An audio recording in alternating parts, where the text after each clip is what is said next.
За юуны өмнө Монгол түмэн маань бүгдээрээ сайхан наадасгаасан гэдэгт бол итгэж байна. За бид бүхнийг бас наадам гэд баярлаад завгүй байх хооронд бол ойрох дорндын ертөнцид нэгэн чухал үйл явдал бол болоод өнгөрлөө. За одоо ч бас болж байна. За Америкийн нэгдсэн улс болон Иран улсуудын хооронд хурцдмал байдал ихэлсэний дараагаар бид бүхэн ерөнхийдөө Ормозын хоолойны ач холбогдлын талаар бол маш сайн мэддэг болсон.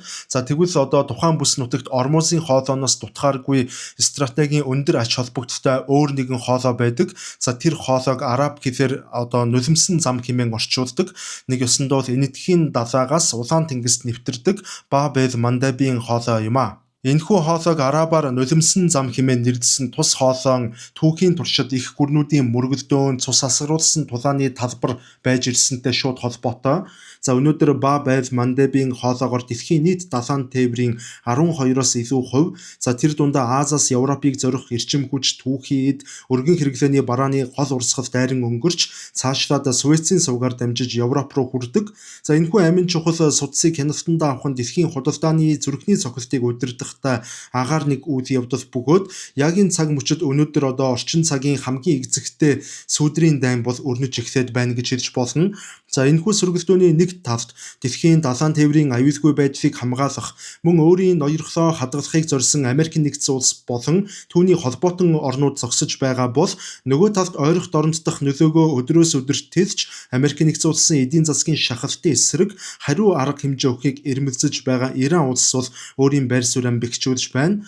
За гэхдээ Ираны зүгээс шууд тус хоолой орчимд бол цэргийн мөргөлдөөнд биечлэн оролцохоос зайлсхийж өөрийнхөө өмнөөс Йемен дэх Ираны дэмжлэгтэй Хусит бүлэгмийг орчин үеийн баллистик буужин болон нисгэгчгүй онгоцнууд тагнуулын мэдээлэлээр зэвсэглэх замаар бол оролцож эхлээд байгаа юм. За энэхүү прокси буюу өөрийнхөө өмнөөс төлөөний хүнээ дайтуулдаг арга барил нь Америкийн нэгдсэн улс болон барууны холбоотнуудыг батлан хамгаалахын асар их зардалд унгаж түүнчлэн дэлхийн хамгийн том тээврийн компаниудын маршрутад хүчээр өөрчлөлт оруулж тээврийн зардлыг бол одоо олон дахин нуглах боломж бүрдээд байна. За тиймээс Subotai Pictures-ийн сувгийн энэ удаагийн дугаараар бид Баб эль-Мандебийн хоолойд өрнөж буй цэрэг стратегийн нууц ажиллагаанууд, Ираны геополитикийн алсын хараа болон Америкийн нэгдсэн улсын тэнгисийн цэргийн хүчний өмнө тулгарч буй түүхэн сорилтуудыг наривчлан задлах болно. За нулимсэн зам хэмээх энэхүү жижиг усан зурвас хэрхэн дэлхийн шин дэг журам их гүрнүүдийн хүчний харьцааг тодорхойлох түүхэн талбар болон хувирч байгааг хамтдаа сонирхцгоё.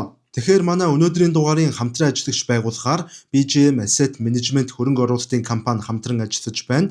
BGM нь бондын болон үйл хөдлөлийн зах зээл дэх гол тоглогчдын нэг бөгөөд өөрийн болон харилцагчдынхаа нийт 60 орчим тэрбум төгрөгийг үр ашигтай удирдах байгаа мэрэгжлийн хамт олон юм а.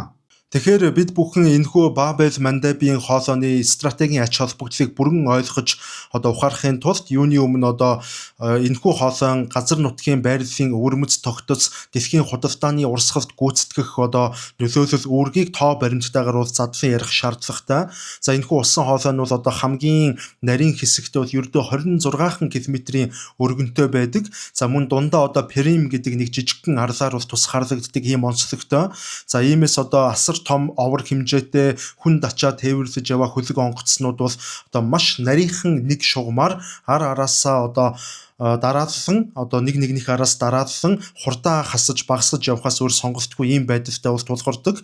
За цэрэг стратегийн хэлэлгээр бол үүнийг choke point буюу боомлох цэг хэмээн бол тайлбарлаж байгаа юм а. Энэхүү жижигхэн боомлох цэгээр дэлхийн нийт далайн худалдааны 12-оос 15 орчим хувь, за Чингисэг тээврийн бараг 30 орчим хувь нь бол дайран өнгөрдөг.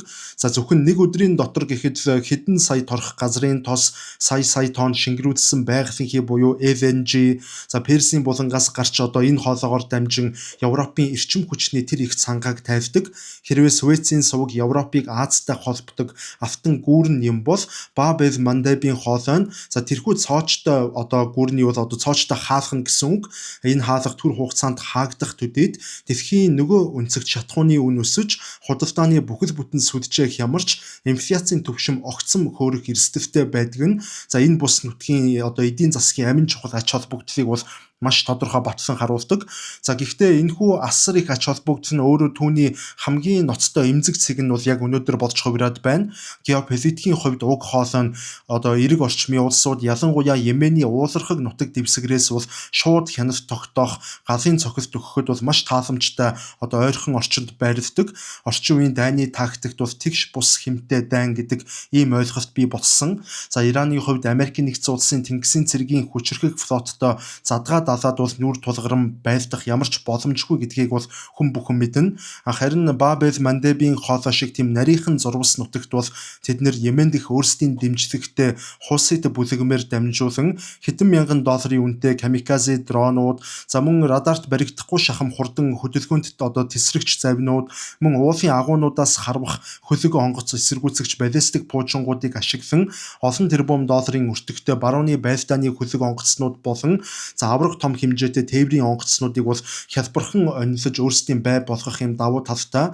За энэ бол маш зардал багтаа хэрнээ олон улсад үзүүлэх хор хөнөөлн асар өндөртэй цэргийн стратеги юм. За энэхүү хоолой эмзэг байдлын өөр нэгэн ноцтой үр дагавар нь бол одоо орлуулах маршрутын хомсдол гэж хэлж болно. За хэрвээ энэ хоолой аюултай бүс болж хөлөг онгоцнууд цаашид нэвтрэх боломжгүй болох юм бол дэлхийн логистикийн компаниудын хувьд бол цорын ганц хувилбар нь Африк твийг бүхэлд нь уруудаж бүхэл бүтэн Африк твийг одоо тойрхоос өөр аргахгүй болно гэсэн үг. За энэ нь одоо усан замын аяллаа хугацааг багаар бодоход 10-аас 14 хоногоор сунгаж, за тэр хэмжээгээр бас шатхуун болон ачааны даатгалын зардлыг шууд геометрийн прогрессор өсгдөг ийм одоо их хохиролтой маршрут гэсэн үг.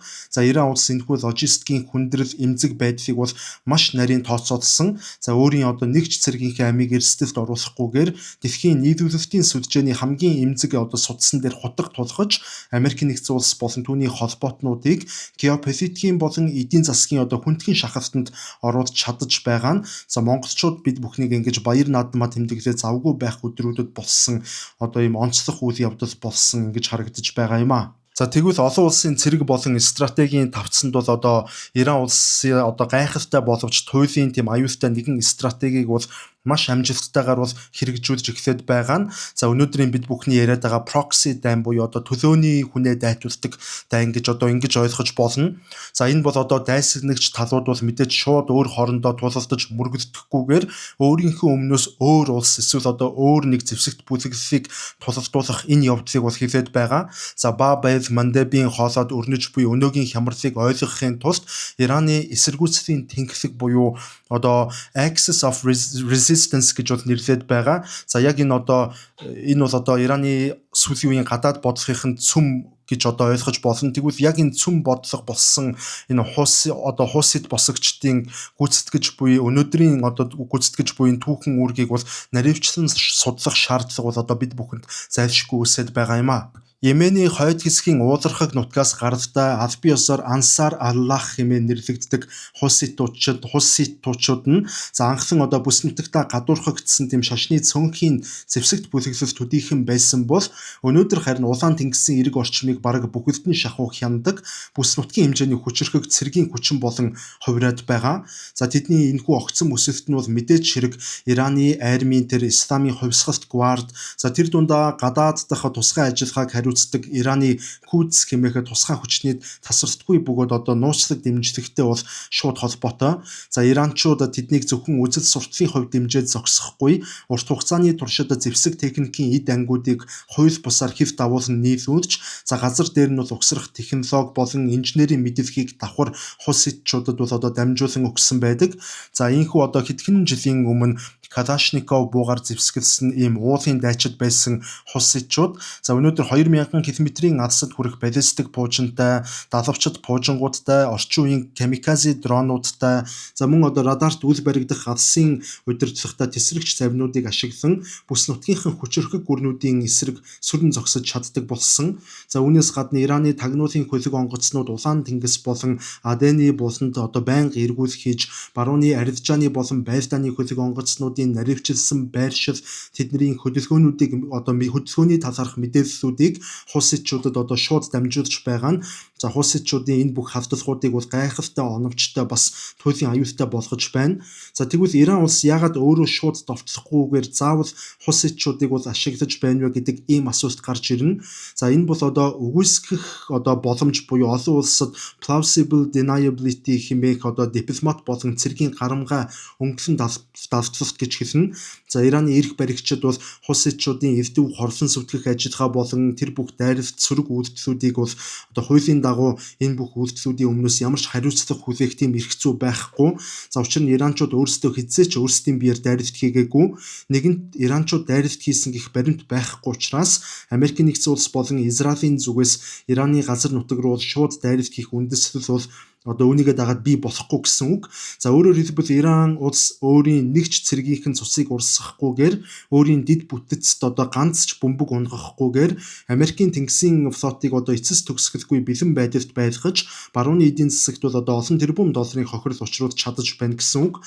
За энэ ч утгаараа хусидчууд бол зүгээр нэг Йемений дотоодын босгочд бус харин Ираны гарт орших геополитикийн хамгийн холын тусгалтай зэвсэг болон хувираад байна гэж ойлгож болно. За тэд Баб эль-Мандебийн хоолойг хяналтанд авснаар Ираны нөлөөг ойрох дорндоос халиулж дэлхийн далайн тээвэр худалдааны гол цангилааг боомлох төвшөнд бол өнөөдөр нэгэнт хүрэхэд чадсан байна.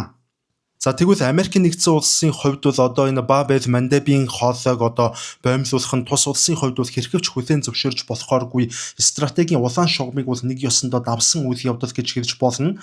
За дэлхийн далай тэнгисийг хянах тэр бүх хяналтын ноёрхлоо алдахгүй байх явдал түүнчлэн далай тэнгисийн чөлөөт худалдааны урсгалыг хамгаалах зорилгоор бол Вашингтоны эрх баригчид бол яаралтай арга хэмжээ аваад үр дүнд нь бол Operation Prosperity Guardian буюу хөгжил цэцэглэлтийг хамгаалах ажиллагаа хэмээх тийм олон улсын тэнгисийн цэргийн эвслийг бол байгуулад байгаагаа зарласан.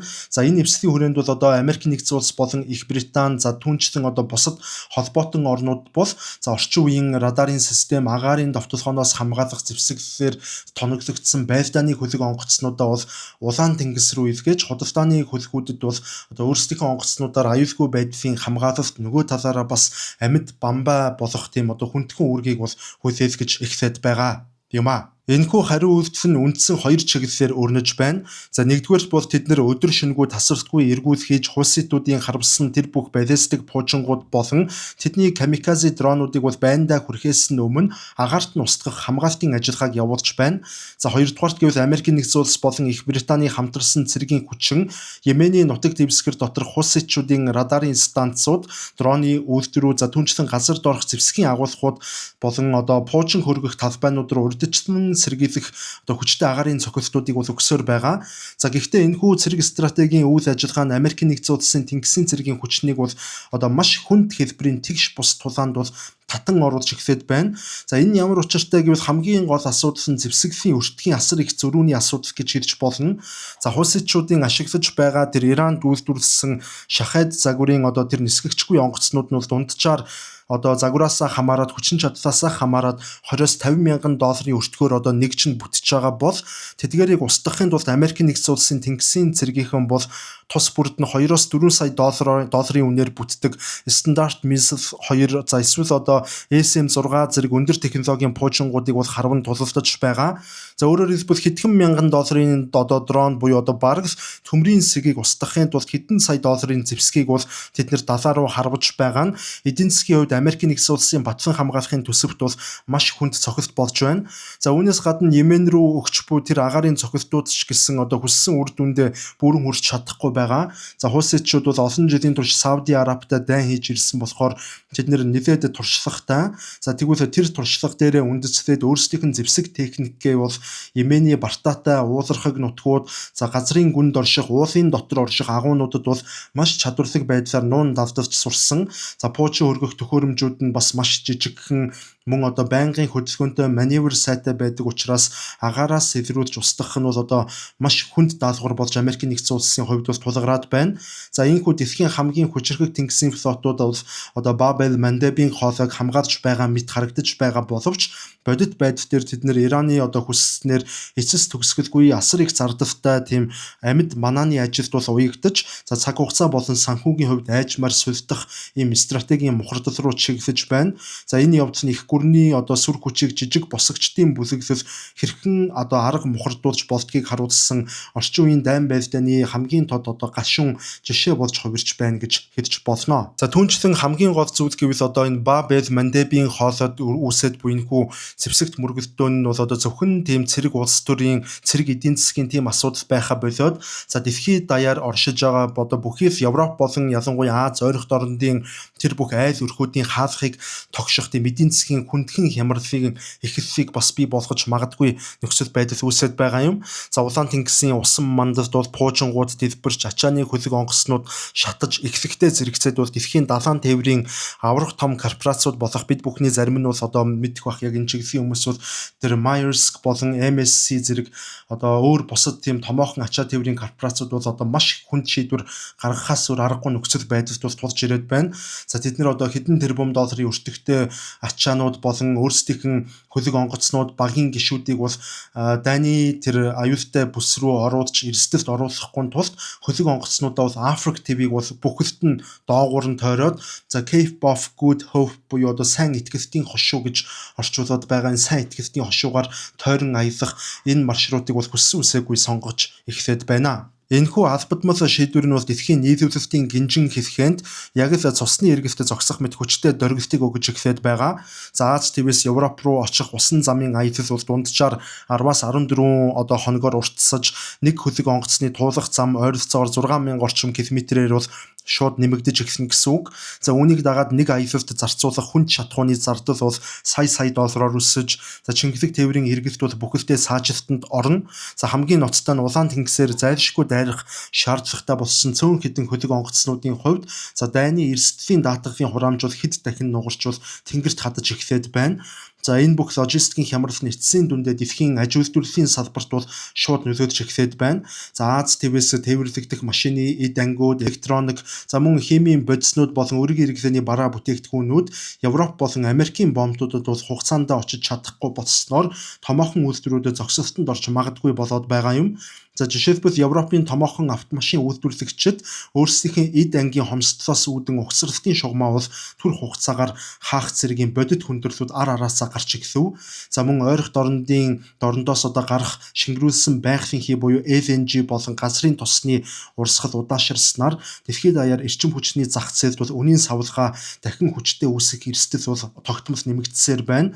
За хамгийн эмгэнэлтэй нь бол одоо Ираны энэхүү прокси дайны санхүүгийн зардлыг Америкийн тэнгисийн цэрэгч биш харин дэлхийн өнцөг булан бүрт амьдарч буй энгийн иргэд өөрсдийн халааснасаа төлж байгааг ойлгох хэрэгтэй. За тээврийн зардлын энэхүү асар их өсөлт нь бол дэлгүүрийн лангуун дээрх бараа бүтээгдэхүүнүүдийн эцсийн үнд бол шууд шингэж за улс орнуудын инфляцийн түвшнийг бол дахин хөөргөж геополитикийн давт татвар байдлаар бол одоо бид бүхэнд үйлчлэх эрсдэлтэй. За Баб эль-Мандебийн хоолойд өрнөж буй энэхүү үйл явдал нь бол даяаршсан эдийн засаг ямар хэврэг болох за мөн хамгийн гол нь ердөө 26 км-ийн өргөн усан зурвасаас хэрхэн олон тэрбум хүний аж амьдрал хамааралтай байдгийг за хүн төрлөختөнд хамгийн хатуугаар сануулж магадгүй энэ түүхэн сургамж болох магадлал өндөр байна. За ингээд ерөнхийдөө өнөөдрийн та бүхэндээ бэлтгэж хүргэсэн дугаар маань энд хүрээд өндөрлөж байна. Та бүхэн бас цаг үеийн одоо шаардлагатай яг бодит мэдээллүүдийг бол авсан гэдэгт найдаж байна. Аль нэг талд бол би орж яриаггүй зүгээр яг бодит байдлыг бол үнэлэлт дүгнэлт хийж ярьж байгаа. Дараагийн дугаараар дахин уулзтлаа түр баяртай.